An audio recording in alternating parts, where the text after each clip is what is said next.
ሰከራም ራዝ የሚወስድ ብዙ አይነት ሰው ነው ያለው። ለእናቴ ይከብዳል። እኔም ሁለታችን ምናምን ሰው እናቴ ተጎድታለች። ስለዚህ አልጋ ተኝተው አያውቁም ማለት ነው ለአንድ አመት መሆኑ ነው። እንደቹ ተጨብጠን አልጋማ ከናፈቀኝ ስንት ጊዜ አልጋና ፍራሽ ከሞቀ ከተደላደለ ኑሮ እስከ አሜሪካን ጎዳና ህይወት እጅግ የሚያሳዝን የእናትና የልጅ ታሪክ። ይኸውም የታየው በቸቤ ሚዲያ ከ3 እና 4 ቀናት በፊት የተለቀቀ ነው። ሙሉን ገብታችሁ መመልከት ትችላላችሁ። ቪዲዮ 1 ሰዓት ርዝማኔ አለው። ጠቅለል አጠር ባለመልኩ ግን በዛ ቪዲዮ ላይ የነበሩትን ክስተቶች አጠር አድርጌ ታሪኩን አሁን አሰማችኋለሁ። በመቀጠልም ብዙዎች ስላዘኑበት ስለዚህ ስለ እናትና ልጅ የጎዳና ህይወት የተሰሙ አንዳንድ ጉዳዮችንም አብሬ ጨምሬ አሰማችኋለሁ። ሰላም ጤና ይስጥልን ውድ ሀገሬ ልጆች፣ በያላችሁበት ሰላማችሁ ይብዛልኝ። ዛሬም አዳዲስ በሆነ ጉዳዮች ብቅ ብለናል። ይዤ ወደ መጣሁት ዝርዝር መረጃዎቼ ከማምራቴ በፊት ግን አንድ ምርቃትን ልመርቃችሁ። በተለይ ይዤ ከመጣሁት መረጃ ጋር በተያያዘ ፈጣሪ አምላክ ማንንም አግኝቶ ከማጣት ይሰውረው። ይህን መረጃ የምትሰሙ በሙሉ ፈጣሪ አምላክ ጤናችሁን ይስጣችሁ፣ ጉልበታችሁን ይስጣችሁ፣ የምትሰሩትን የምታገኙበትን ገንዘብ ሀብታችሁን ሁሉንም ይባርክላችሁ። የማንንም አይን የማንንም ፊት አያሳያችሁ። ይህ ቀላል ምርቃት አይደለም። ምርቃቴ የተመቸው ሰው ቪዲዮን ላይክ በማድረግ ይጀምር። ቤተሰብም ያላረጋችሁ ባካችሁ ሰብስክራይብ አድርጋችሁ ቤተሰብ ሁኑኝ። ቀጥታ ይዤ ወደ መጣሁት ዝርዝር መረጃዎቼ አመራለሁ። በቪዲዮ መግቢያ እንዳልኳችሁ ቸቤ ሚዲያ በሚባል አሜሪካን ሀገር በሚኖር ወንድማችን የተለያዩ ጥሩ ነገሮች ላይ ይሰራል። የተለያዩ ሀበሾችም አሜሪካን ሀገር ችግር ሲያጋጥማቸው ወደ ሚዲያው በማምጣት የተለያዩ እርዳታ እንዲደረግላቸው በቪዲዮ ቀርጾ ለህዝቡ እንዲዳረስ ያደርጋል። ታዲያ በዚህ ሳምንት ያመጣው ታሪክ ግን ብዙዎችን ያሳዘነ፣ ብዙዎችን ሀሳብ አስተያየት እንዲሰጡበት ያደረገ ነበር።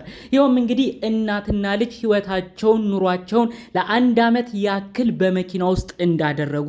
ታዲያ እናትና ልጅ በመኪና ውስጥ ያንን ኑሮ ሲያደርጉ እናትየውን በከባድ የጤና ሁኔታ ውስጥ ሆነው ሌላ አማራጭ ስለሌላቸው የሚያድሩበት መጠለያና ሌላ ቦታ ስለሌላቸው ኑሯቸውን በዛ መኪና ውስጥ እንዳደረጉ ከዛም አልፎ በዚህ አስቸጋሪ በአሜሪካን ሀገር የቅዝቃዜ ሲዝን ወይም በረዶማ ወቅቶችም ላይ እነዚህ ግለሰቦች ኑሯቸውን በዛው በመኪና ውስጥ እንዳደረጉም ጭምር መረጃውን በቪዲዮ ላይ ተመልክቷል።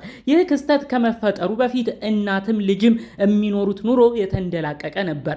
እናት ሲናገሩ እንዲህ ይላሉ። በሀገሬ እኔ በባንክ ነበር የምሰራው፣ ባንክ ውስጥ አገልግያለሁ።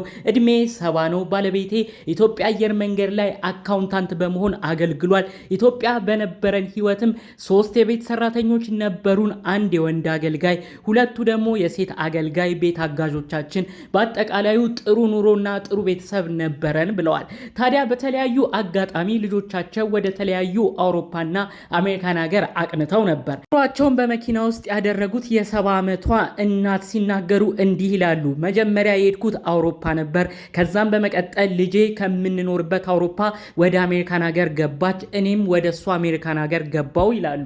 ታዲያ አሜሪካን ሀገርም ጥሩ የሚኖሩበት ጊዜያቶች እንደነበሩ፣ እዛ በመቀጠል ግን ልጃቸው የጤና ሁኔታዋ እየታወከ ሲመጣ፣ ብዙ የምትሰራቸው ስራዎችም እየቀነሱ ሲመጡ፣ የተለያዩ ገቢዎች እንዳጠሯቸውና የሚከራዩበትና የሚኖሩበት ነገርም አጥተው ኑሯቸውን በመኪና ውስጥ እንዳደረጉ በዛ ቪዲዮም እየተሰማ ነበረ። እናትና ልጅም ይህን ታሪክ እየተቀያየሩ ተናግረውታል ማለት ነው። በጣም ነው የሚያሳዝነው። እነዚህ ግለሰቦች ብዙ ነገር የነበራቸው ነች። እናትየው ሲናገሩ በሀገራቸው የተማሩ ጥሩ ኑሮን ይኖሩ የነበሩ ናቸው።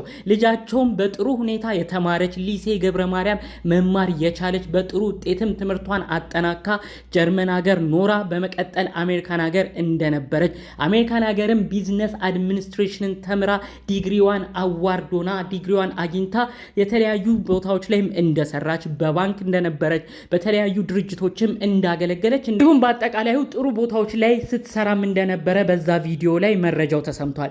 ነገር ግን እንግዲህ ከሆነ ጊዜያት በኋላ ባጋጠመ የህይወት ውጣ ውረድ አማካኝነት እናትና ልጅ የቤት ኪራይ የሚከፍሉትን አጥተው በመኪና ውስጥ ህይወታቸውን ኑሯቸውን አድርገዋል።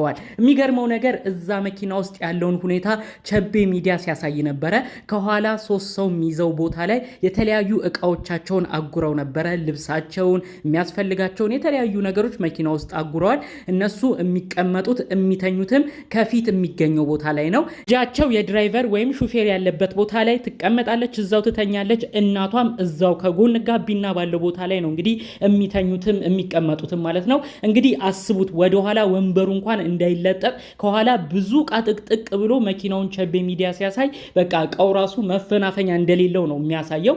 እንደውም ዕቃ እንዴት ነው የምታገኘው? የምትፈልጊውን ዕቃስ እንዴት ነው በቀላሉ ከዚህ መኪና ውስጥ የምትወስጂው? እያለ እንግዲህ ልጅቷን ሲጠይቅ ነበር። ታዲያ እሷን በመልሷ የእናቴን መድኃኒት የሚያስፈልጉ ዋና ዋና ነገሮች የምንፈልግበት ቦታ ላይ እናደርጋለን፣ ከዛ ውጭ ያሉ ዕቃዎችን ከጀርባ ነው የማስቀምጠው፣ የምፈልገውን ዕቃ ራሱ ለማግኘት በጣም ከባድ ሁኔታ ነው ያለው ነው ብላ የገለጸችው። መኪናው እውነትም በሩ ሲከፈት የተጠቀጠቀበት ዕቃ በጣም ብዙ እንደሆነ ያስታውቃል ማለት ነው። እንግዲህ ተመልከቱ፣ እነዚህ ግለሰቦች በተለይ እናትየዋ የ70 ዓመቷ እናታችን ኢትዮጵያ በነበሩበት ጊዜ ምን ያህል የተንደላቀቀ ኑሮ ይኖሩ እንደነበር፣ በመቀጠልም ልጆቻቸው ወደ ተለያዩ ሀገራት ሄዱ፣ ልጃቸው ጋር ሄዱ፣ በመቀጠል አውሮፓም ኖረዋል። ከዛ በስተመጨረሻ ነው ወደ አሜሪካ ያቀኑት። ወደ ኢትዮጵያ እንዳይመለሱ የቅርብ ቤተሰብና ዘመድ እንደሌለ እናትየው ተናግረዋል። ወደ ሀገሬ ብመለስ ደስ ይለኝ ነበር፣ አሁን ግን መጓጓዣውስ እንዴት ነው የሚሆነው? አጠቃላይ የገንዘብ ችግርም አለ ብለዋል። ወረቀታቸውም ያልተስተካከለ ጉዳይ አለ።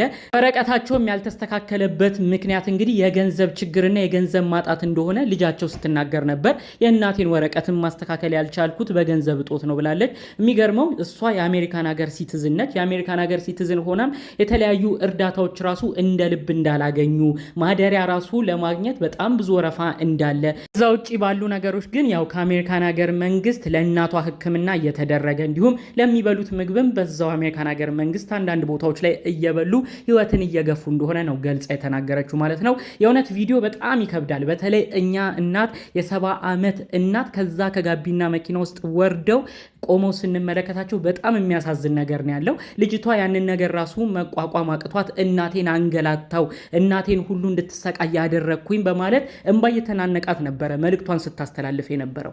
ታዲያ እንግዲህ ይህ ቪዲዮ ከተለቀቀ በኋላ ብዙዎች ሀሳባቸውን እያስተላለፉ የሚገኘው ዋነኛ ነገር አለ። ይህም ምንድነው እንግዲህ ይቺ ግለሰብ እናቷን በመኪና ውስጥ አድርጋ መኖር ከጀመረች ዓመታት ተቆጥረዋል። ታዲያ ይቺ እህታችን ስትናገር እኔም ልጅ አለኝ ብላ ነበር። ልጇ ያለው ዋሽንግተን ዲሲ እንደሆነ ነው ገልጻ የተናገረችው ይመስለኛል። ልጇም ዘንድሮ ገና እንደተመረቀ ገና ስራም እንዳልያዘ ነው ገልጻ የተናገረችው።